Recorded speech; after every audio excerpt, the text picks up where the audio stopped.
Welcome to this edition of Pleasant Perspectives. I'm your host, Mike Pleasant. Today we're joined with the Executive Director of the African American Chamber of Commerce, Mr. John Childress, and we're going to discuss economic empowerment as it deals with our race. John Childress, welcome to the program. Thank you. Thank you for having me. What is the exact purpose of the African American Chamber of Commerce? Our purpose is simple, but it's hard. Our purpose is to uplift African American businesses throughout the greater Philadelphia region.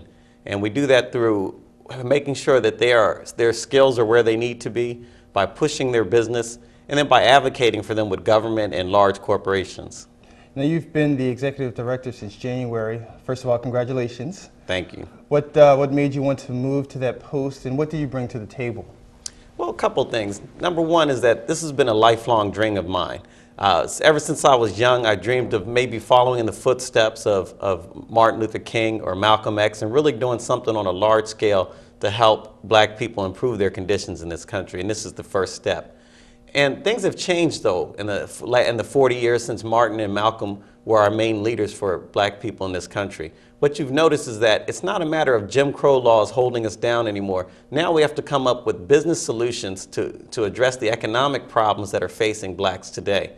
What I bring to the table is a long history of business and making businesses succeed.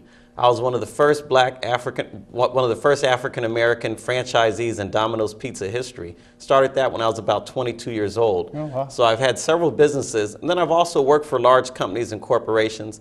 I was also a financial manager at Temple University, a financial manager for Edison Schools here in Philadelphia, and director of health and safety services for the American Red Cross. But once I reached a certain point in my life, I really felt like, wow, okay, I've done these different things in my career, and that's been great. But what have I done to really help others? And that's what I'm focused on from now for the rest of my career, is doing something to help others. And speak to some of the programs that the African American Chamber of Commerce offers, and cover the whole gamut, whether it's to the mom and pop shop that maybe want to grow their business. Maybe there's some minority contractors that are vying for city business. Speak to some of those programs that you offer to help connect minorities with business opportunities. Sure. We have several different programs. We have contracts with large entities such as the School District of Philadelphia to help them increase their minority participation in their contracts and in their purchasing. So what we do is when they have a job that comes out, they will give us the information on that job and we'll relay it to our members. We have over 500 members presently of the African American Chamber of Commerce, and we bring these jobs to them. So we help them find business.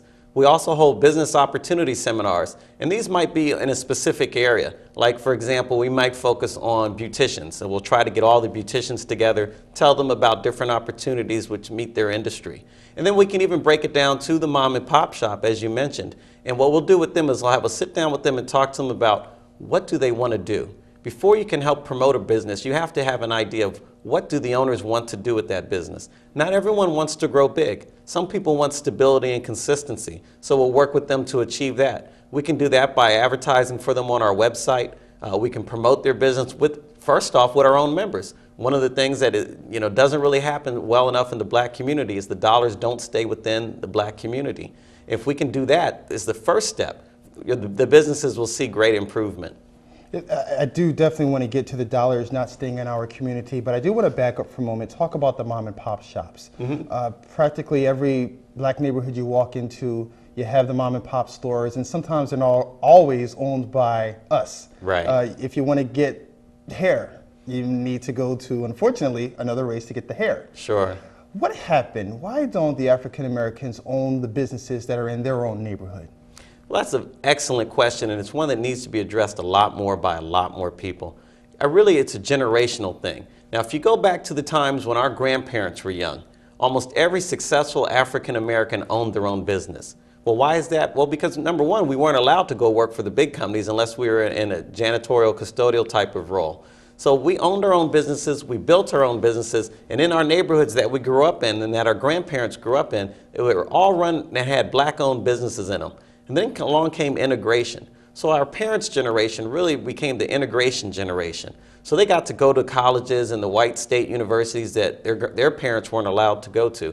They got accepted in the jobs into the big corporations, the IBMs and GMs and different things of that nature. So a lot of that next generation, instead of taking over the storefront, they went off into business for big corporate America.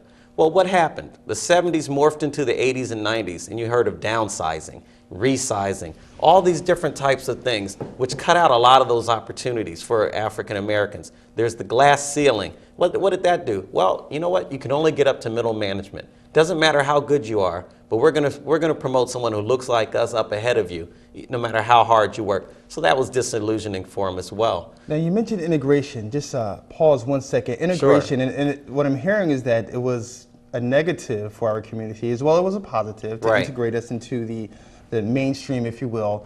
But are we also saying it was a negative for our communities? Well, it certainly was from a business perspective, because what happened at that point is you didn't have a choice before. So really, the businesses really had a captive market. Now, when you had integration, the black buyers were free to go elsewhere. Other races were free to come into the black community and set up businesses. Now, that in itself is not bad. What is bad is when we abandon all of the businesses we have for the hopes of a dream in another direction. And then when that dream filtered out in the downsizing of the 90s, a lot of us got left holding the bag. You know, it's the last hired, first fired syndrome. So that left a lot of African Americans without business. So now what's happened, though, is if you've seen some of the latest reports, from 1997 to 2002, the number of black-owned businesses in this country rose 47%. Wow. So now you have a new generation out there of entrepreneurs that are going out there to get it. Now, unfortunately, some of them are going out there because they lost their jobs working for corporate America. Okay, But okay. you have that there. And then as you see, with the young adults that you have out on the street, they have this spirit of entrepreneurism that hasn't been seen in the black community in 50 years. The problem, though, is in a lot of areas it's misguided. It's misguided for a couple of reasons. Some of them don't understand the steps that it takes to really own your own business and put together something substantial and legal, which is going to last for decades. And these are some of the programs that the African American Chamber of Commerce helps. You assist. You have different programs that may That's help correct. some of the startup businesses as they seek to grow and grow their business. What are some of the programs that you offer for that startup? Sure. The first thing we do is we have what's called a 360-degree member care package. And the idea with that is that everything that you need to run your business, to grow your business, we are going to bring that to you. So it may not be directly from the chamber, it may be from some of our partners. For example, if you want to write a business plan for your business, well, we do a partnership with Curtis Jones and PCDC, Philadelphia Commercial Development Corporation.